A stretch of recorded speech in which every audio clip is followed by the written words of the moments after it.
When they say Kamala Harris for the people, it is not just a slogan. She is the type of person that will represent those that are not in the room. And the thing that I like most about her, and I want your listeners to understand this, she sees you. She sees you when you don't think she sees you. It's important to be part of a union because you have to have a voice.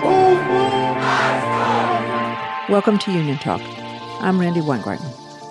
So welcome to Union Talk, everyone. And this is an amazing episode, and I have been really looking forward to talking to the guest I'm about to introduce, because she is not only one of the smartest observer of politics and people who actually know how to move politics, but she also had this remarkable job this year, which was being the chairperson of the Democratic National Convention.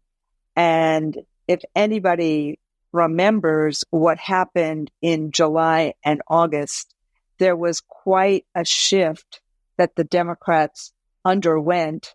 And here you have the chairperson of that convention dealing with all of that and doing it with aplomb and brilliance and passion and conviction and a calmness, the likes of which I've never seen before. So that's why I thought it would be really fun to just talk about the convention and to talk about what happened and how did she deal with all of those moving parts.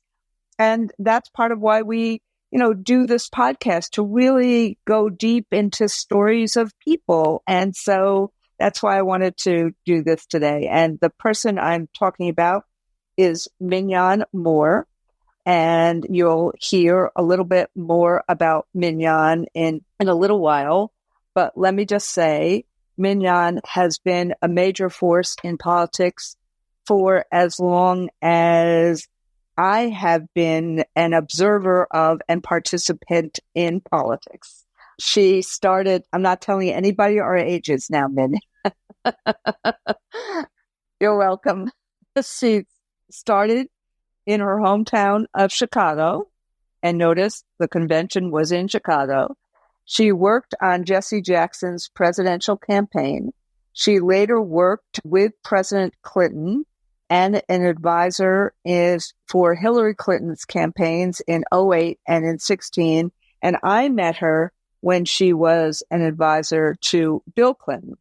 She was also part of the team that helped not only advise Kamala Harris as Biden's VP pick when he was Biden's VP pick. I would actually argue, although she may deny it, that she was part of the team that selected Kamala Harris as Joe Biden's VP. And I watched her do the same kind of amazing work to get Supreme Court Justice Ketanji Brown Jackson appointed as the first Black woman to the Supreme Court. And I watched her do the same work as I watched her as she did the Democratic National Convention. Now, she and a bunch of her friends, they call themselves the Color Girls. That's Donna Brazile, Reverend Leah Daughtry, Yolanda Caraway, and Tina Flanoy. And they have been involved not only in politics, but in community, and have been fighting for equality and justice for their whole lives and for Minyon's whole life. Minyon is a fighter. Anytime you see a fight for justice, you're going to see Minyon's fingerprints in leading and in helping us contour that fight. So whether it was banned books, whether the Asian community was targeted, whether immigration communities were targeted, gun violence, women's health care, all of these things, Minyon is always on the front lines of these fights. But this job, I think, was one of the hardest because of what happened in this convention and watching what people watched at the end of the convention was a beautiful convention. You know, the roll call was ingenious. It was genius, I would say. The music, the speakers, the having President Biden the first day, and then, you know, Hillary and Michelle and Barack and Bill Clinton, and then ending with Kamala Harris's inspiring speech and having Coach Walls in the middle and Oprah and so much else. But I have never been to a convention where people wanted to be on the floor, raced to be on the floor from 6 o'clock at night, and had that kind of joy that was in that hall every single night. And so part of the job is to create that kind of excitement, but there was so much in between. So welcome to Union Talk, and thank you for being willing to talk about this convention. So thank you, Minyon. Thank you, Randy, and thank you for giving the backdrop. But before I start, I'd just like to tell your listeners how appreciative I am of your leadership and all that you go through. And I want to publicly say the work that you do and the things that you do on behalf of teachers and nurses and administrators and all the folks that you represent should not go unnoticed. A lot of people can do this type of work and they get thanked day in and day out. You do the work and you do it on behalf of other people. And what people tend to forget is public service is one of the most noble things you can do. And in many ways, what you are doing is public service. So I thank you. And I thank all of the teachers and all of the people that listen to you and come at your command, as we all do, for all of your hard work and for your courage. Because one of the things that I learned in this business, it takes more courage than it takes anything. So thank you for your courage. And always know that the Color Girls stand with you and beside you, behind you, and we let you lead. We let you lead us most of the time. So that is what we do. But the convention thank you, my friend. You're welcome. I remember this moment, July 21st, 1:41 p.m. We all got this letter that came across our emails, and with bated breath, we were like, President Biden just got out the race. And so for me, that started, I will tell you, let me back up before even President Biden got out the race. One of the things, when they first asked me to chair the convention, as you know, we were in the middle of a lot of protests, a lot of things were happening. At that time, you were hearing a lot of conversation about the president's age. And so you had to, a responsible leader had to think about all of these. Let me just ask you this, Min. When did you agree to chair the convention so that we just put the number of months that you have to basically give up your life to it was a year before. Like so it was in August of the same year. It was August 2023.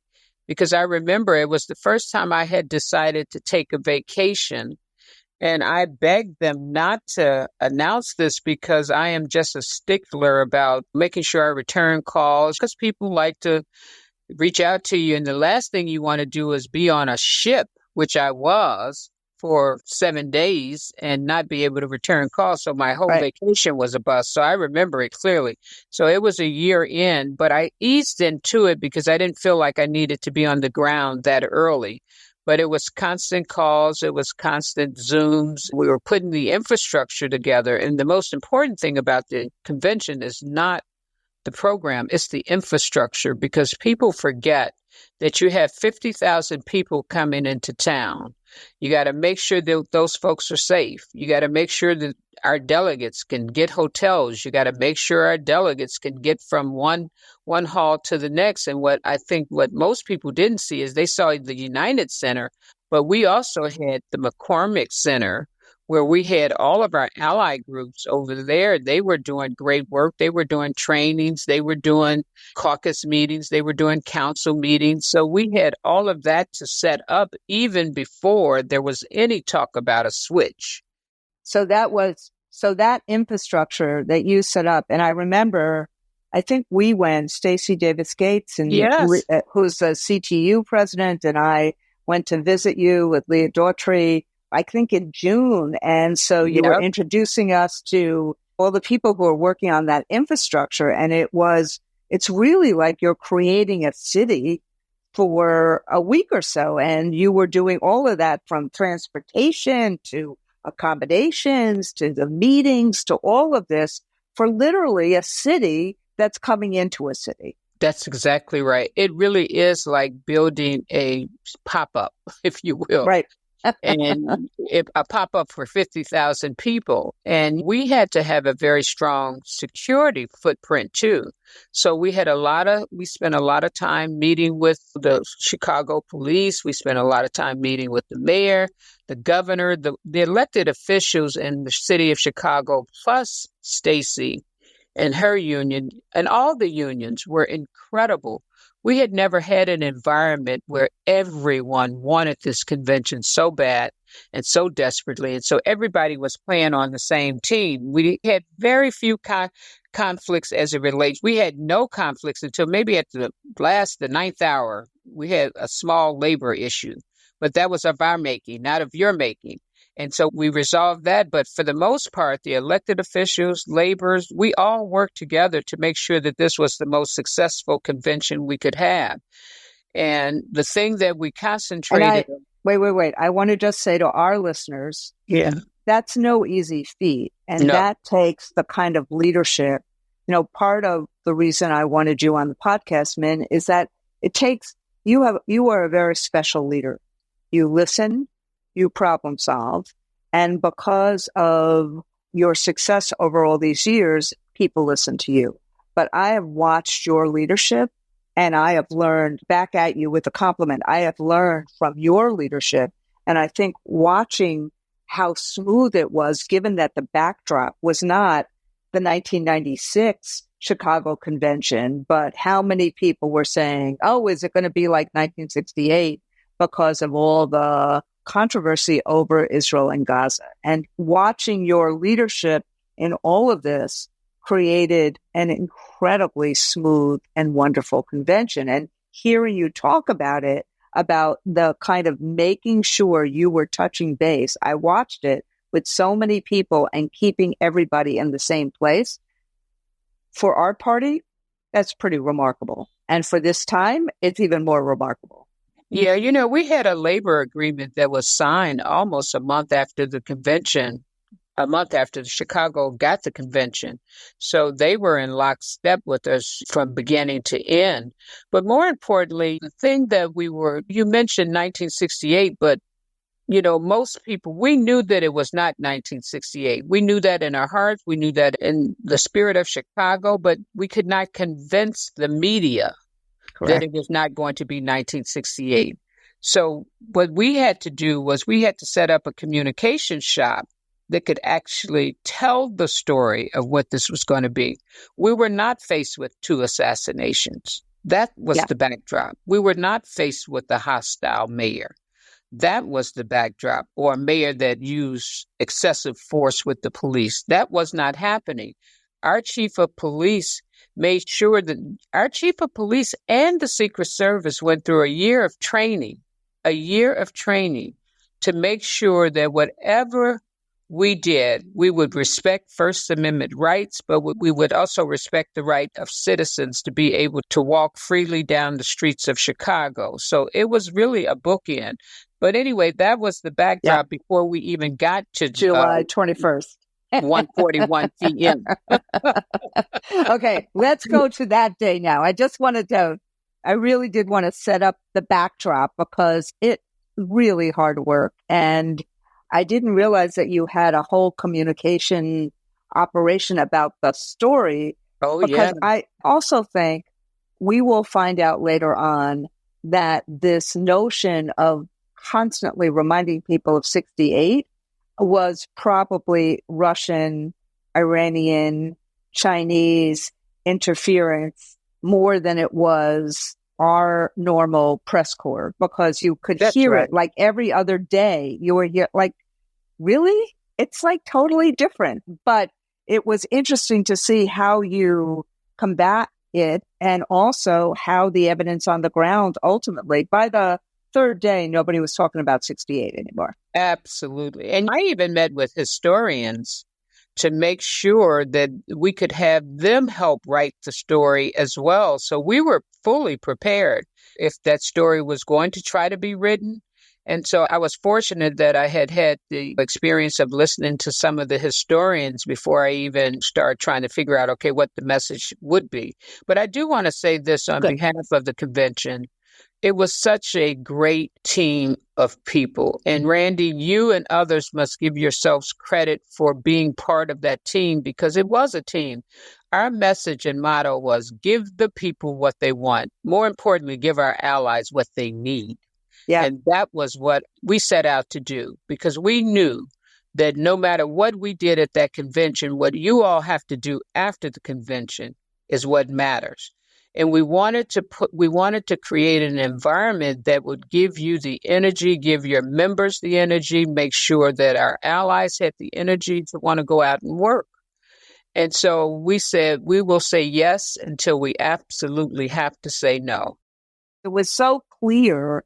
And there are parts of it after we get to July 21st, I'm going to get to, you can see for our listeners, remember what Minyon just said, because then you can see snippets of the program that go directly to that.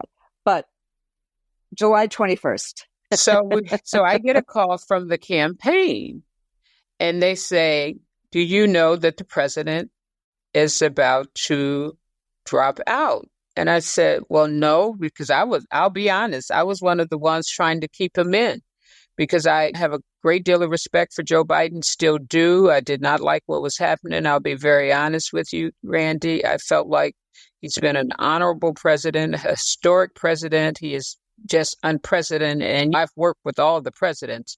Right. So I am saying this president has been historic in everything he has done for this country. Right. And I stand by that. So I said, well, is it today? It was clear nobody really was in the inner circle, and I'm putting this out here except a few people. So everybody was trying to piece it together, and they said, well, I think he's going to do it by a letter. Because at that time, remember, he had announced COVID. Yeah. And I said, a letter to who? And then they were like, we don't know. So I'm saying, okay, well, this is going to be interesting. So I started calling a few of my convention team members, but I called this young man, Delegate Dave. I said, Dave, meet me at the office. I think and this is exactly what I said to him. I said, meet me at the office. I think some stuff is getting ready to go down. This was a Sunday. So we're thinking. Oh, because we were wondering by late Sunday night, I was saying to a couple of my friends and colleagues, where's Delegate Dave on this? Like, who's the counter? So he was with you. He was with me in Chicago, because he had came in early, because we were like, okay, we got to make sure the delegates are being treated wonderfully. This is still Joe Biden's convention at this point. So he was in town setting up. And so when he met me at the office, and then the next thing that happened 12 minutes later, an endorsement came out. Right. And so, oh my God, you knew that it was 12. I mean, we were at our convention. So we see because my convention speech was the next day. So we're sitting there and we see the letter. And I agree with you. And as our listeners may not know, this is not the first conversation I've had with Minyon about Joe Biden.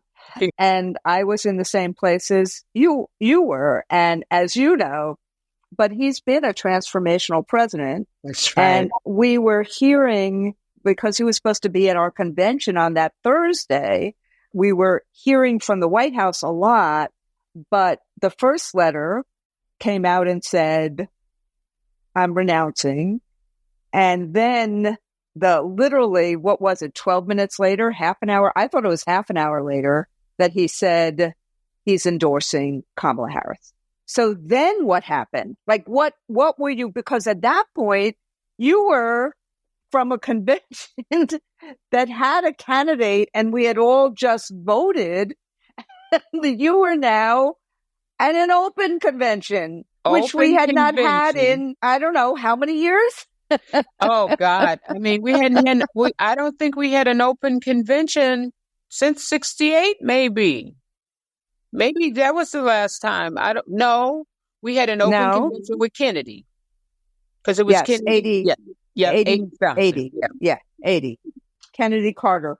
And so I'm like, okay, so at this point now I'm kind of in a neutral posture because we have all these candidates that are presumably saying they were going to run. So I call the chairman of the party and I say to the chairman of the party, have you talked to all the candidates yet? So me and a few others, we get on the phone with the chairman of the party. I say, well, the first thing you need to do is get on the And phone for with people who don't know, that's Jamie Harrison, chairman of the Democratic National Committee. That's correct. And I said, well, we probably need to set out some rules and guidelines on what this is going to be, because one of the things that was disturbing was that I think people believed that the rules didn't matter. And Randi, as a member of the Rules Committee, you know very well how hard we worked on those rules for well over a year. And so what they were saying, many of them were saying, okay, we need a mini primary. We don't need to have a coordination for anyone. Well, the truth, if you really look at this, Randi, if you look at this, so Joe Biden, who campaigned for a year and a half? Joe Biden and Kamala Harris. Who raised money? Joe Biden and Kamala Harris. So theoretically, she had ran a campaign with her president. Right. The people that were able to take a shortcut were the folks that all they'd have to do is go try to ask the delegates, will you vote for me? Will you vote for me? I don't think people really understood the process, but the chairman, I give Chairman Harris a lot of credit. He called each and every one of them to see what their intentions would be. Many of them at that time, I think all of them told him at that time that they were not going to run since the president has endorsed the vice president. Because our rules, the rules of the Democratic National Committee and the convention actually foresee something like this, and somebody would have had to sign a petition, and there were certain numbers of signatures that they needed from each state. I don't remember them specifically, 300. But 300. So you had perceived, and the Rules Committee had perceived, and the Convention Rules Committee had perceived a process, even though So there was that process, even though the outside world didn't know what that process was. That's right. And so we hadn't even passed rules. We hadn't done any of that. So we had to hurry up and propel everything. But in the backdrop of that, the convention, we had to take in theory, we had to take any candidate who was going to have 1,900 delegates. That was our motto. And so we had to start thinking through, okay, what have we already done that is Joe Biden specific that we got to pull back? And the good news was we hadn't did like all this beautiful signs you saw up. They hadn't been printed yet. Had a wonderful union printer holding at bay. We had just started reaching out to different people on the program. So that became the biggest shift to try to change the program around to make sure that we honored our president and made sure that we were able to introduce. After she secured the nomination, we had to introduce her. And she did it pretty quickly, but we still had to go through that process of her securing the nomination. And once she did that, and I signed the certification papers, we were able to start thinking through, okay, what does this convention look like with the Harris-Walz ticket? So let me go back to then those essentially 48 hours. I mean, I have never seen, and I'm so glad to know that Delegate Dave was with you. I have never, ever seen this kind of coalescing that quickly. And I know that the vice president called me that day. I know she probably called 100 other people that day. But the level of coalescing was astounding, remarkable, and so welcome in terms of, I think it was 48 hours. She had locked it up in 48 hours, maybe even earlier. And the thing that I would say about the delegate operation under Delegate Dave, he understood that it wasn't enough. He understood that Randi controlled a group Yep. who were the people that could actually help them move delegates. And so they were smart in that way. And she knew that she wanted to reach out to many of the labor leaders in particular, because you guys were a large segment. I mean, you had hundreds of delegates that came to the convention. Right. So you had to move power centers. And so they did a great job in doing that. It did. But she knew also that she wanted to reach out to a Randi Weingarten because she had been a friend to this administration. Yeah. And the fun for me that day was between the endorsement of the president of Kamala Harris and her call to me, we had already endorsed her in our executive council and said subject to the convention because we were going to the convention. So when she called me, I said, oh, by the way, I have some news for you. And she said, what? And I said, oh, we've already endorsed you. And that amazing, wonderful Kamala Harris laugh and that sense of, oh my God, are you kidding me?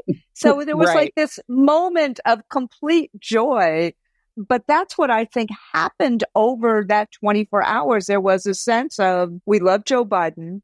He's now done this. She got on the phone and talked to people quickly.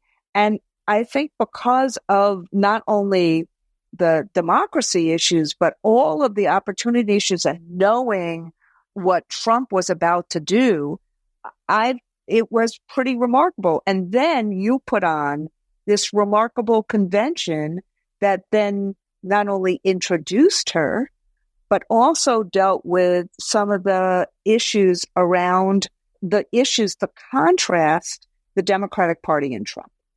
Right.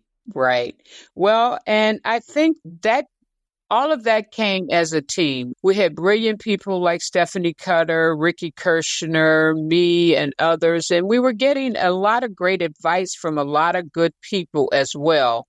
So when I tell you this convention was a village, it took a village to turn this around. And that's why I will only take so much credit, Randi, because I think one of the things that Alexis Herman said to me after all of this happened, the thing that she learned most from former chairman Ron Brown, if you have to go to a convention seeking unity, you have lost. Right. You have to unify this convention before you get. And I was clear that the one thing I was trying to do was to figure out how we could have unity on that floor before we even got to Chicago. And that became my aim. My aim became, okay, it is time for us to do our business. But everybody was confused. Everybody was confused. They didn't know what to do. They didn't know how to do it. And we just wanted to give people enough joy to say to themselves, okay, this is the right thing to do. Because people were mourning a little bit about the loss of Joe Biden. I just have to say it. They were.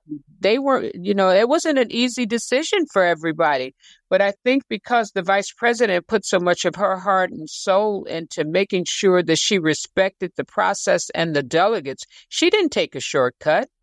She took the hardest route she could take, and she was smart about it. She said, I will stay up all night and call every last person I need to call to ask them for their support. And then I will go out and campaign and earn some more support. And she did that. And I'm glad she did. And I think we have a wonderful candidate, and we're going to have a great November 5th and early vote start. So we want everybody to get out there. We want them to get out there and do their thing so that they can elect not just the first female president, but the first president that just happens to be a female. Exactly. So I have 3 more quick questions for you about the program itself. Okay. How did you decide to do that roll call? The way that roll call was, the dancing and the fun. I mean, and I'm sorry, just contrast that roll call with the Republican roll call about how serious it was. But that roll call, that was genius. That the fun on the floor. This is a part of the listening process that you go through. So there was a young woman Her name is Alethea. I wish I could remember her last name, but she was on Stephanie's team. So DJ Cassidy had come to me and said he wanted to do something for the convention. And so I went to our producers. I said, listen, DJ Cassidy is a very close friend of Vice President Harris's. We should use him in some way. I don't know which way, but we should definitely use him. So Alethea was trying to reinvent the roll call.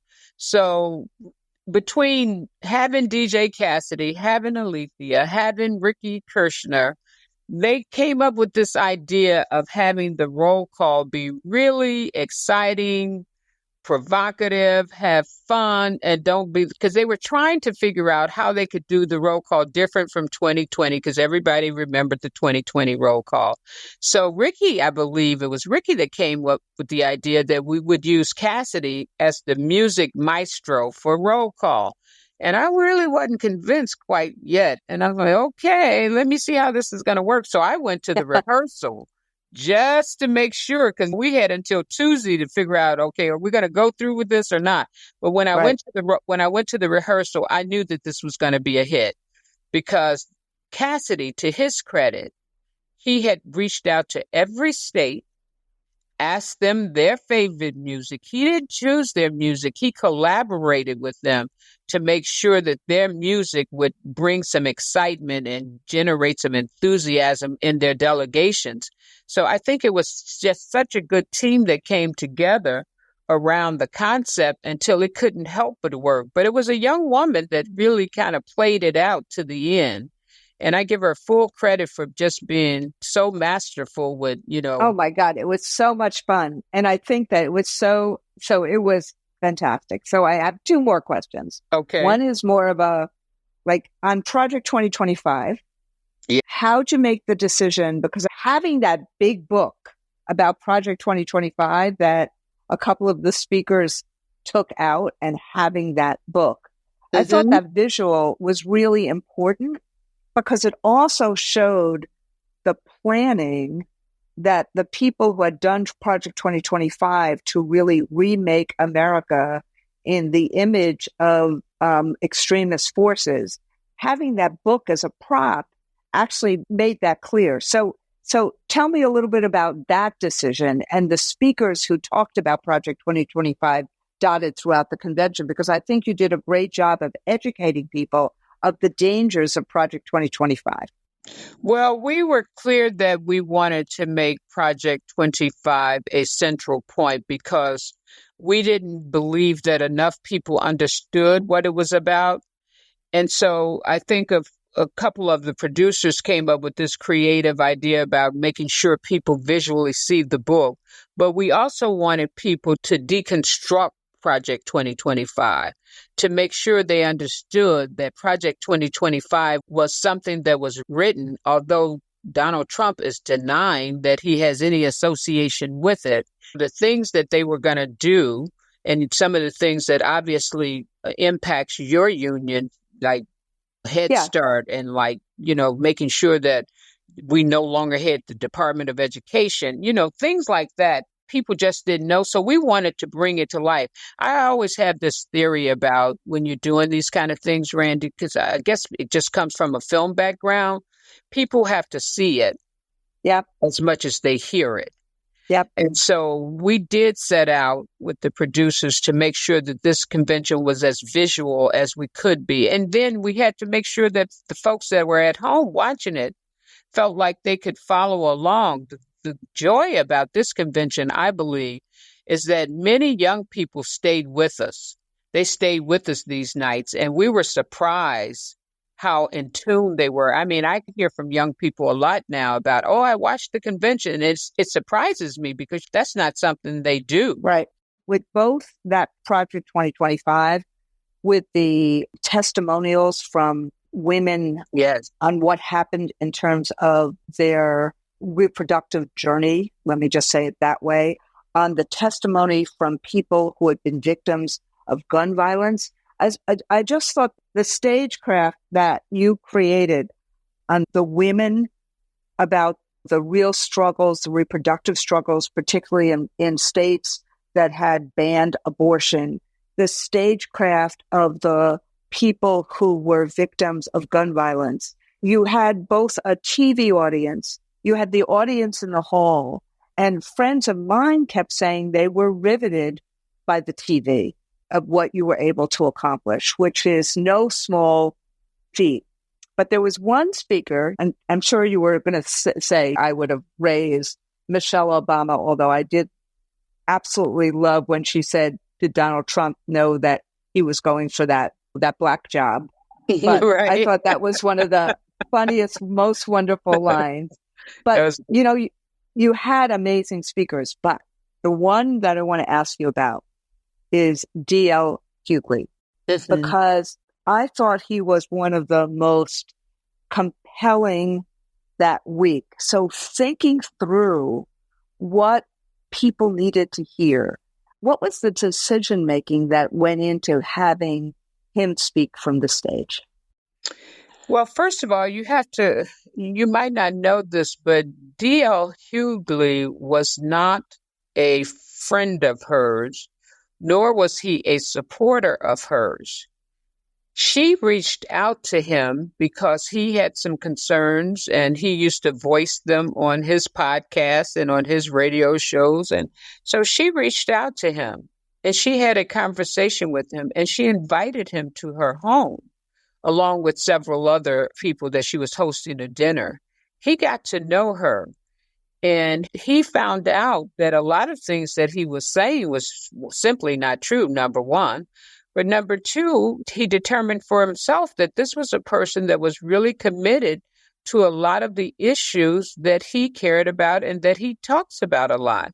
So he became really a natural because he was one of these people that he wasn't like fully in the tank.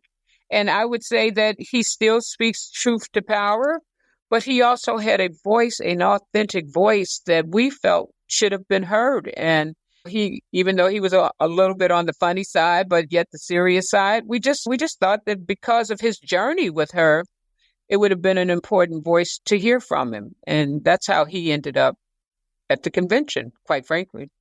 It was, but that was, again, part of what you said earlier of this using the convention, not only to introduce Kamala Harris, and I thought her speech was spectacular, but also using it to kind of reset and reintroduce who Democrats are, what her journey, other people's journeys with her. And what you said earlier was give the allies what they need and give people what they wanted. If I was your teacher and grading this would be an A++++++++. That's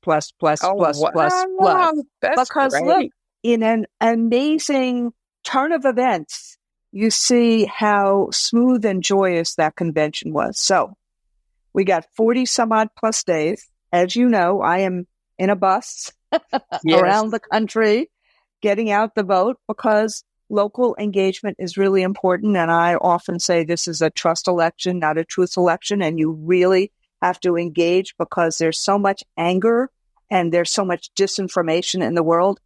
Trusted messengers become really important here. But that's right. As someone who knows Kamala Harris for so long, and as someone who has worked with her for so much of our modern life in the last few years, make the case to our listeners as to why she will be a great president. Well, thank you for that question, Randy. And she has been. I have known Kamala Harris for probably well over 30 years now. In fact, I will say that when she first came on the scenes as the DA, I was asked to host a fundraiser here with a couple other people here in Washington. I did not know her, but I decided that I would do it because I'm always interested in the next generation. Even though I play behind the scenes a lot, I'm always interested in the next generation. And when she came to that fundraiser and she began to speak, I knew then that she was going someplace. I didn't know where she was going, but I said, this woman has the spirit and the heart of the people. When they say Kamala Harris for the people, it is not just a slogan. She is the type of person that will represent those that are not in the room. And the thing that I like most about her, and I want your listeners to understand this, she sees you. She sees you when you don't think she sees you. She understands intimately what this country is going through because she had a great teacher in Joe Biden. And so what I will offer you is she will never forget you as president of the United States. She will represent your issues. She will represent our issues together. She will make sure this country is stable. She is a leader. She has more foreign policy experience than anyone, including Donald Trump, that is now on the playing field with her. She has met with world leaders. She understands that everything is not roses right now, and she wants to work to make sure inflation continues to come down. She wants to make sure that our labor unions and working class people are looking at her as a champion, just like they looked at Joe Biden. She wants to make sure that women feel like they are protected in this society and we don't have to go back to the dark days. All of these things she embodies, and I think it's because she has lived this experience. Not only has she lived it, she wants to fight for it. She does fight for us, and she fights for us when we don't see it. You know, I often think about this quote. I think it was Dr. King that says, the measure of a person's character is not what you see them do in the light, but it's what you see when the light is not on them. And I can tell you, when the light is not on her, she is a champion in these rooms. And a lot of the things like student loans, all the things that we see are happening with the Biden administration, she played a tremendous role in making it happen. And she became the voice of reason for so many things.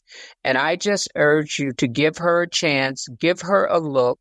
Know that she will be a person of dignity and character. She will never embarrass this country on any level.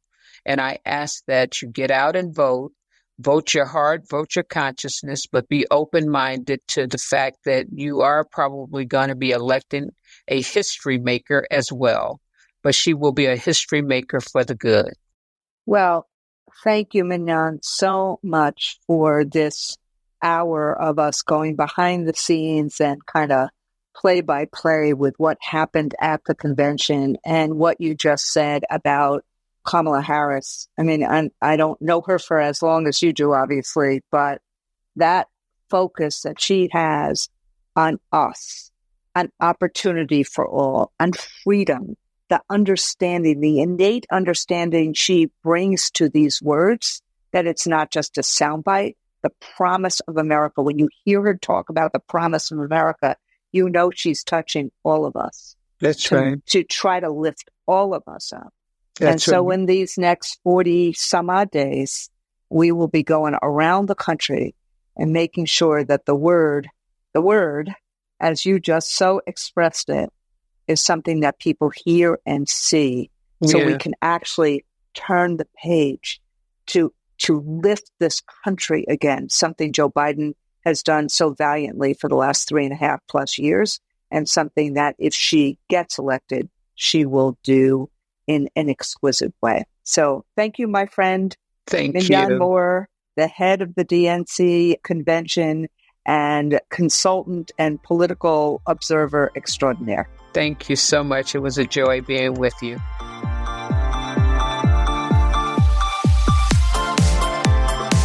I hope you enjoyed this episode of Union Talk. Remember to subscribe wherever you listen to your podcast and tune in every other week for a new episode. Thank you, be safe, and be well.